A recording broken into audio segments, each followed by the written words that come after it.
When we last left off, the humans have officially started the Jaeger program, with all of the world's governments pretty much coming together and even making these Jaegers so that they can better combat the Kaiju. However, the fact that they need these Jaegers tested means that they had to take trips to the Hollow Earth and were able to kill Crystallax. This also resulted in them killing the likes of Titanus Amalok and Titanus Skila. And now they were making their way to an Alpha Titan, the likes of Titanus Yamata no Orochi. However, sensing the disturbance and sensing there's something wrong with the Kaiju and the fact that something's just out there killing them, this is where Zilla, or Junior here, pretty much made his way to the surface and saved Yamata no Orochi from Striker Eureka. And that's where we pick off. The two Titans stand off against the Jaeger, both looking at each other in both confusion, and now they both acknowledge that now they kind of see what's going on. This man-made invention stands before them, just oozing with the mechanical advancements of humanity. They made their own Titans, but why? They've been protected for years. What could possibly have caused them to even come down into the Titans' domain and start killing them in their own homes? Well, right now, Zilla doesn't have time to think about that, as Stryker opens his chest and unleashes a barrage of missiles. However, Yamato no Orochi quickly unleashes a fire breath to just pretty much incinerate them entirely. This is where Zilla charges, tackling him to the ground, and then begins to beat on the Jaeger senseless. This is where Stryker pretty much pulls out a rocket punch and simply sends Zilla flying off him, causing him to crash through a couple buildings of the environment that they're in. This is where Yamato no Orochi uses his tail to send Stryker flying back. Stryker then gets up and readies his blades, with Pentecost actually enjoying the thrill of this battle. However, before he can do, the ground beneath him begins to shake and tremble, and this is where it collapses underneath him. It's pretty much just sending him like falling into the hole. And this is where Zilla comes out from another side and looks down the hole, seeing the now battered and bruised up Jaeger of Striker Eureka. And this is where we kind of see what had happened. While Stryker was trying to, prepare his blades, Zilla took the opportunity from when he tumbled onto the ground to burrow beneath it, essentially using dig, basically using dig.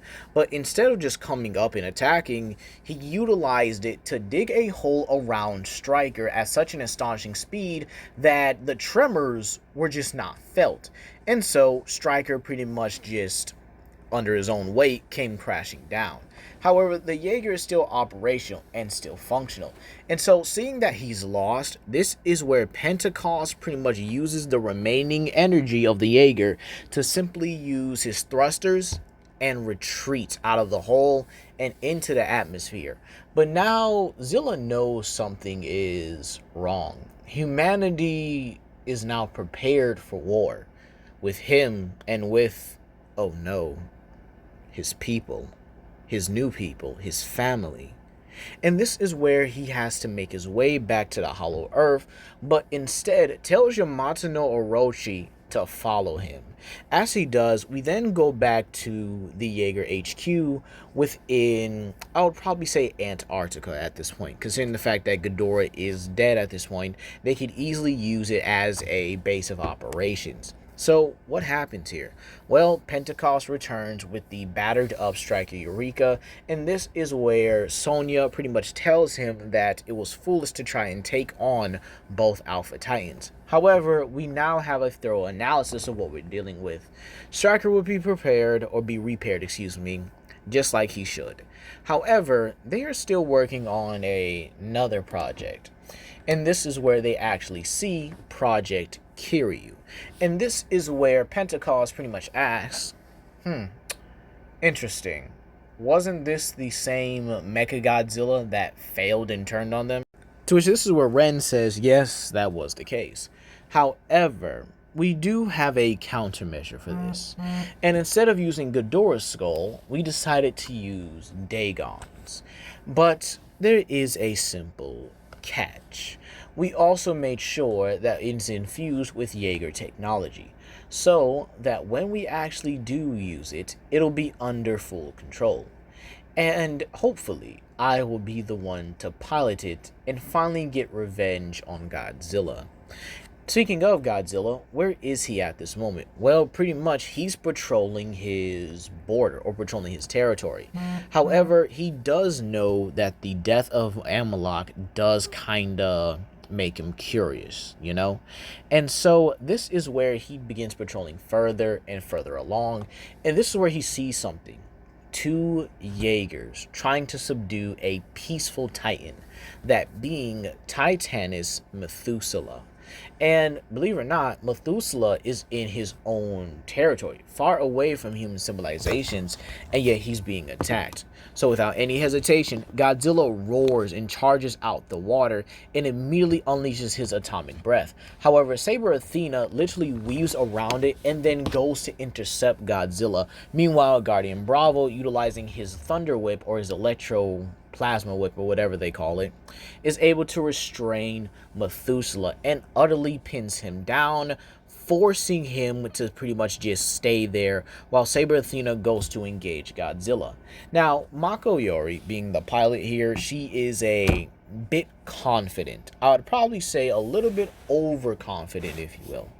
And so this is where that overconfidence does come to bite her in the butt. As she tries to close in on Godzilla, Godzilla, seeing the flanking maneuver she's trying to pull, simply doesn't move. He doesn't retaliate. He doesn't even flinch. But he simply flicks his tail at her, and it sends her sprawling, sending her crashing into the ground as if she were nothing more than a lightweight feather. And this is where it kind of dawns on Mako that there are levels to this. And this is where her partner, that being the one who pretty much just, you know, in Guardian Bravo at this point here, I'm probably just going to use a random to kind of just, you know, keep it flowing here.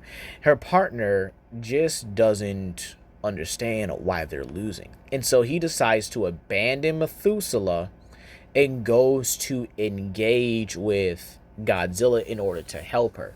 So Saber Athena and Guardian Bravo both try to tag team Godzilla, but this does not work as Godzilla's way too experienced. He's easily been able to handle 2v1s, but the weapons that they have obviously still, you know, hurt. There's no if and buts about it. I do think these weapons built in the Monsterverse are going to hurt the King of Monsters somehow or some way, but hey, it happens, right? So, believe it or not, Godzilla is still somewhat cut up by their weapons, but he's having really no difficulty just fighting them, in all honesty. And this is where Godzilla begins to kind of get annoyed at this point. These weapons hurt. They're trying to either kill or subdue him. He can't tell which, but he doesn't care which one it is. He's going to make sure this ends right here and right now.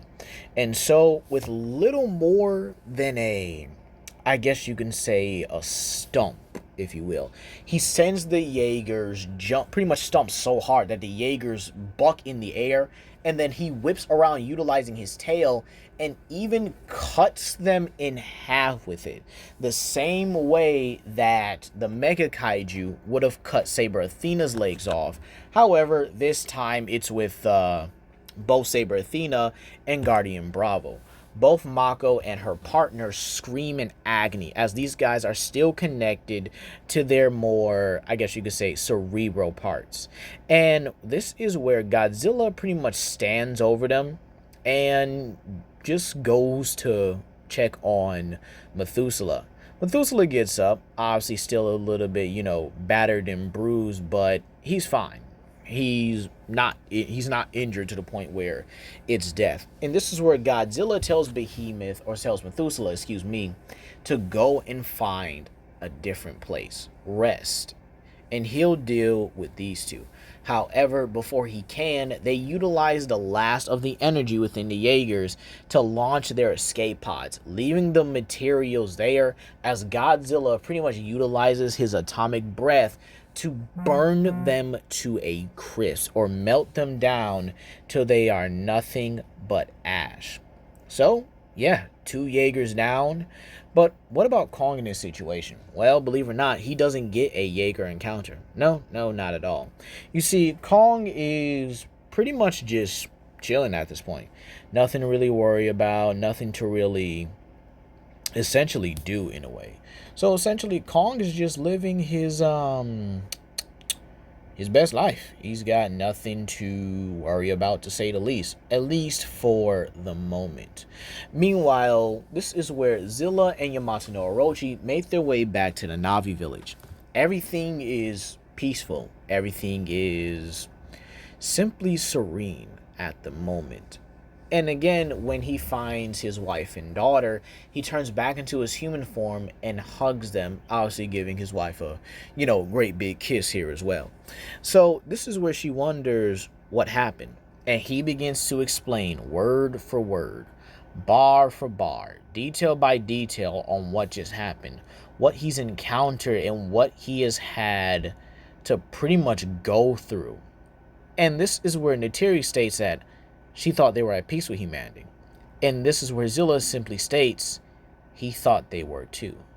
He thought they were allies. He thought they were, working to build something better.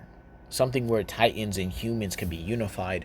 But all of a sudden they made these Jaegers and started killing them. It's strange, yet he can't help deny or pretty much ignore the fact that maybe, just maybe, there are still humans that don't see them as allies. And unfortunately, he's right. These humans don't really see him or see the Titans as allies. They see them as monsters. Some of them even see him as a challenge to humanity. The fact that there's a Titan that can easily live among them. And this is pretty much explained by Sonya when she's talking to Jax and Stryker, Cabal, and all these other Special Forces members, a part of this new, I guess you could say somewhat anti-Titan agency. This new Monarch and Apex combination led by her. She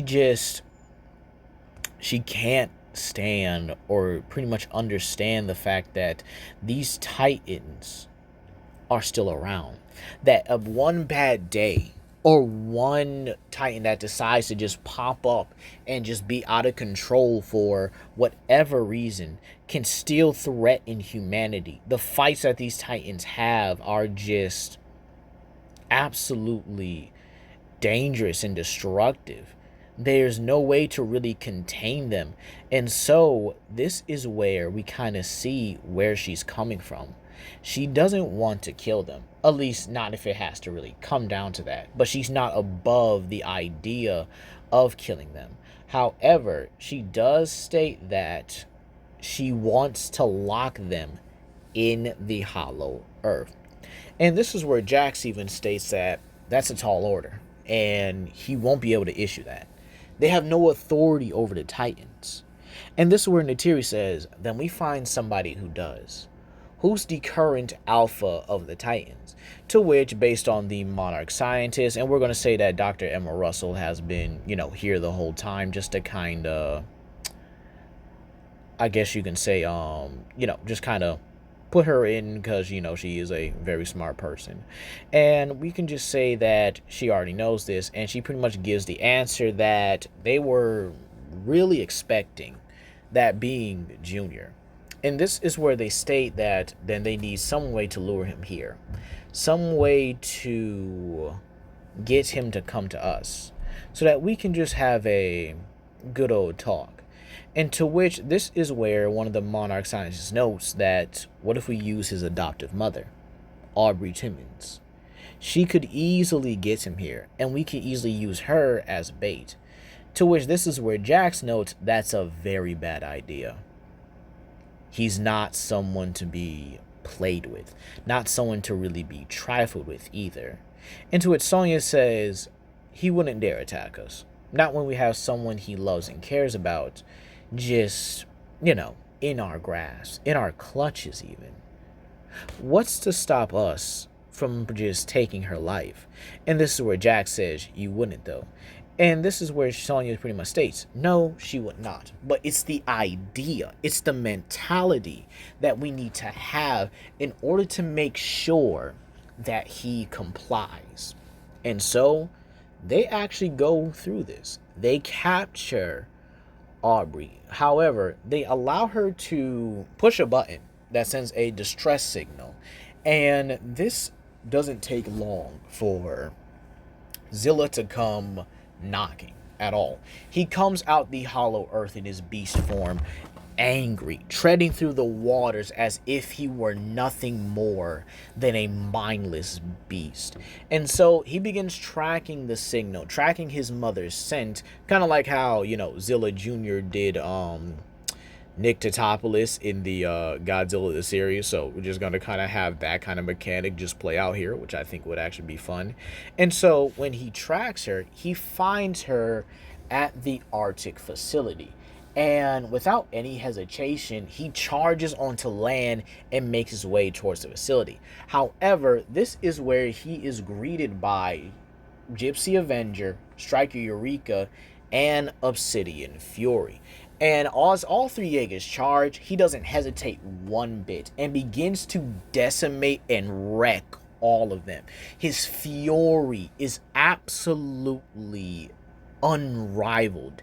He uses everything to his disposal. His jaws, his tail, his green atomic flame breath. He utilizes everything. The ability to burrow beneath the ice, and he tears these Jaegers in half. The first Jaeger, Striker Eureka, the one he fought previously, he barrels through it, charges it into Gypsy Avenger, and then ragdolls Obsidian Fury with his tail. He then grabs both of them by their legs together and then pulls them apart the same way Megatron did to Jazz. So essentially these guys got ripped in half, Transformer style. There ain't no coming back from that. I mean, them Jaegers done for. And so this is where they actually, with the Jaegers being defeated, he makes his way towards the entrance of the facility, where he sees his mother with a gun to her head. And this is where Sonya simply states that if you don't comply, your mother will be harmed. And so, seeing the situation that he's in here, and even though they could easily kill, he could easily kill them, he doesn't want to risk his adopted mother's life. So he reluctantly turns into his human form, but doesn't bow. He does not submit to them. He simply demands an answer right there and right now. To which Sonya states that, in all due time, please come in and join us for a minute. To which this is where he pretty much hugs his mother, and he says that he'll make sure she's safe permanently after this. To which Zilla begins to walk with Sonya here, and they begin to have a conversation. To which Zilla is really, really not in the mood to entertain Sonya, especially after what she just pulled. I mean, someone held your mother to, at gunpoint. I don't think you'd be one to entertain the conversation. I'd be thinking you want to stump a mud hole in them, just like anybody else, right? Am I wrong? Am I tripping? No? Good. We're all on the same page here. So while he does entertain the conversation, it doesn't last very long, as he simply tells Sonya to get it over with. What are your demands? And she makes it very simple. She wants every Titan to the Hollow Earth, including Godzilla himself. Humanity is tired of having their cities destroyed day after day by your battles. And this is where Zilla simply states the Titans have been living here peacefully. As a matter of fact, they own the planet itself. The planet has been theirs for years, long before you guys even managed to crawl, or even exist, before the first Neanderthals even came to life. And you expect him to just roll over and bow to this here? And this is where Sonya says, well, they could always make it hard for you. They could always make it difficult. You see, we have way more Jaegers than you'd expect. Way more. And we will keep sending them, and maybe even target that village of yours. Now, this normally would have been a mistake, and Zilla's eyes flashed for a moment, nearly revealing his beastly nature. However, understanding that his mother's life is still in jeopardy, he decides to say that he'll take him up on their offer. And this is where he grabs his mother and leaves. And this is where his mother, Audrey, pretty much goes to the hollow earth with him. He pretty much just, I guess you could say, hide her in his mouth so that she's pretty much fine against the gravitational inverse. And so drops her off at the village with Natiri, and she's happy to see her daughter-in-law and her grandbaby. However, this is where Zilla simply tells the Na'vi that they are going to have to prepare for war. And that is where I'm going to leave it off here, you guys. What do you think is going to happen? How much of an escalation is this Kaiju war going to be? And whose side are you on? And hey, let me know what you guys think about this down below. Peace.